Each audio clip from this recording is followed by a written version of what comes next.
Es posible que el concepto de planificación prenatal te sorprenda, sobre todo en lo que se refiere a la programación de acontecimientos dolorosos. Para la mayoría de nosotros, esta noción supone un modo nuevo y radicalmente distinto de ver el mundo y nuestro propósito en él. Cuanto más traumáticos son nuestros retos, más difícil puede resultar entender este concepto. Yo comprendí y acepté y finalmente adopté como propia esta idea de un modo lento y por etapas, sobre todo en lo tocante a los aspectos más dolorosos de mi vida. Con cada paso sentí la curación de viejas heridas. La ira y el resentimiento se desvanecieron y fueron reemplazados por sentimientos de paz y alegría. Vi en la vida una belleza que anteriormente había permanecido oculta a mis ojos. Mi propósito al escribir este libro no es convencerte de la absoluta realidad de la planificación prenatal, sino ofrecerte una idea que para mí ha sido de gran ayuda. Lo único que te pido es que consideres esta posibilidad. No tienes que estar convencido de esta idea para beneficiarte de ella, solo tienes que preguntarte, ¿y si es cierto? ¿Y si realmente planeé esta experiencia antes de nacer? ¿Por qué lo habría hecho? Simplemente hacerte estas preguntas dará un nuevo significado a las dificultades de tu vida y te impulsará a un viaje hacia el autodescubrimiento. Ese viaje no exige ninguna creencia concreta en lo que concierne a la espiritualidad o la metafísica, solo un cierto interés en el crecimiento personal y en la adquisición de sabiduría. En estas páginas leerás las historias de 10 personas valientes, aprenderás lo que planearon antes de nacer y por qué lo hicieron.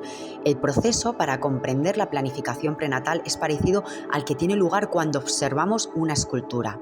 Si quieres apreciar realmente una escultura, no puedes verla desde un ángulo solo. Debes caminar a su alrededor deteniéndote en algunos puntos para mirar desde una nueva perspectiva y observar los detalles que entonces, de repente, se harán visibles.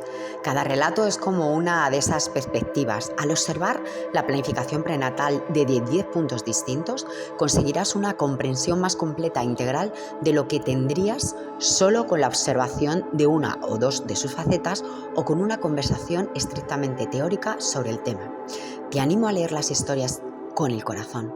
El corazón posee un conocimiento más elevado y una sabiduría mayor que la mente. El análisis intelectual solo te servirá hasta cierto punto. Estos relatos deben ser sentidos. Cuando tú, como alma eterna, planeaste tu vida actual, no te preocupaste por los acontecimientos que podría adquirir tu mente.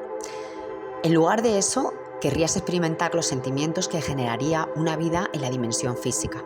Las dificultades de la vida son un medio especialmente poderoso para crear sentimientos que son, por otra parte, vitales para el autoconocimiento del alma. Estos sentimientos no pueden ser comprendidos por la mente. De hecho, la mente es una barrera. En muchos sentidos, la vida es un viaje que va desde la cabeza hasta el corazón. Planeamos las dificultades de nuestra vida para facilitar este viaje, para abrir nuestros corazones y de este modo poder conocernos y valorarnos mejor.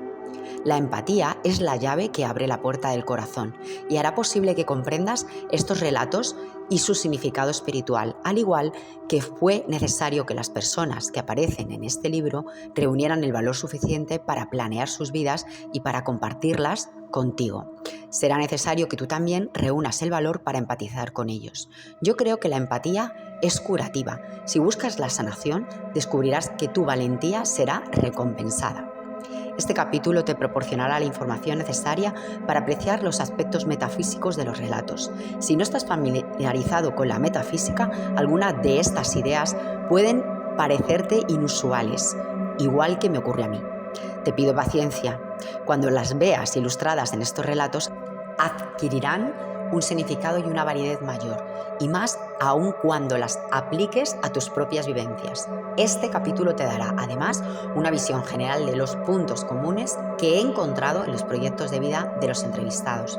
Con esto tendrás los cimientos sobre los que asentar la sabiduría que estas personas han compartido contigo. ¿Por qué nos reencarnamos? La planificación que hacemos antes de nacer es detallada y tiene un gran alcance. Incluye la selección de situaciones vitales, pero va mucho más allá.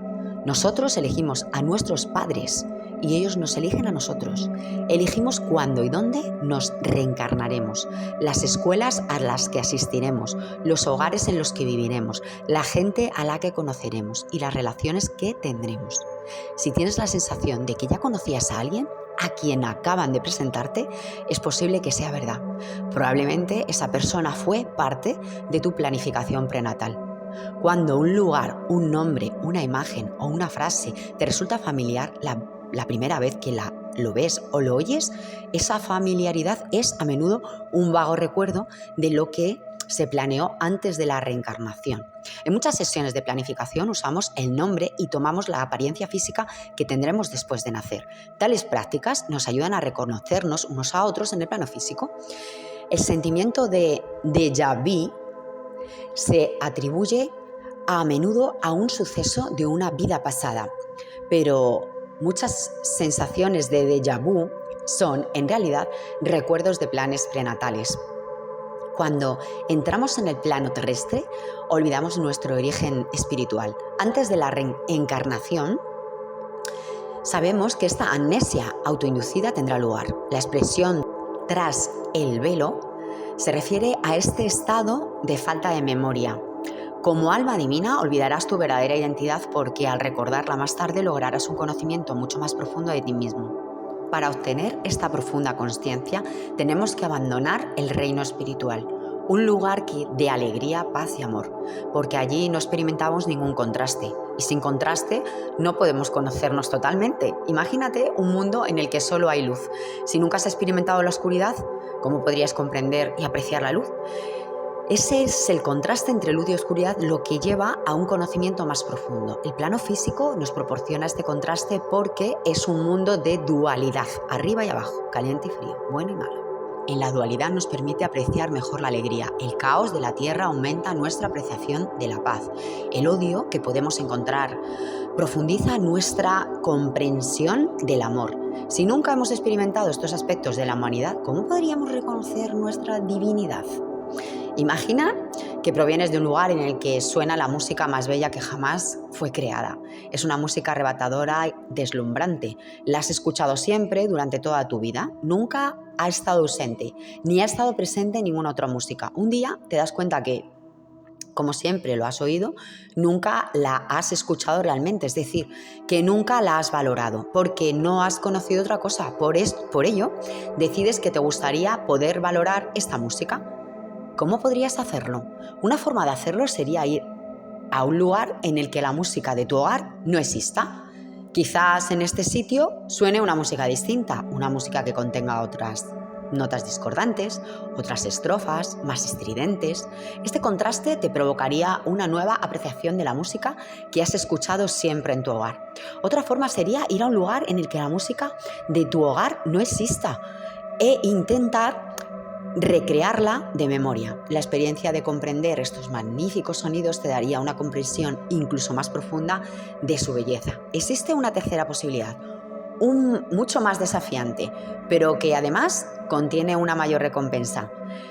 ¿Se te ocurre pensar que podrías obtener un conocimiento realmente profundo si fueras a un lugar en el que la música de tu hogar no sonara? Y una vez allí, intentara recrearla, pero solo después de haber olvidado cómo sonaba. La experiencia de recordar y después componer la extraordinaria sintonía de tu hogar produciría el más rico, pleno y extenso conocimiento de su grandeza. Con esta misma valentía, viajas al mundo que ofrece la tercera opción. Allí escucharías una música que, al carecer de memoria, crees que es la única que has oído siempre. Algunas canciones son adorables, pero otras aporrean tus oídos con sus disonancias. Estos tonos desagradables fomentan el deseo en tu interior y finalmente la resolución de crear una música original. Continuamos con este capítulo en el siguiente vídeo. Muchas gracias por tu atención y espero que te esté gustando. Namaste.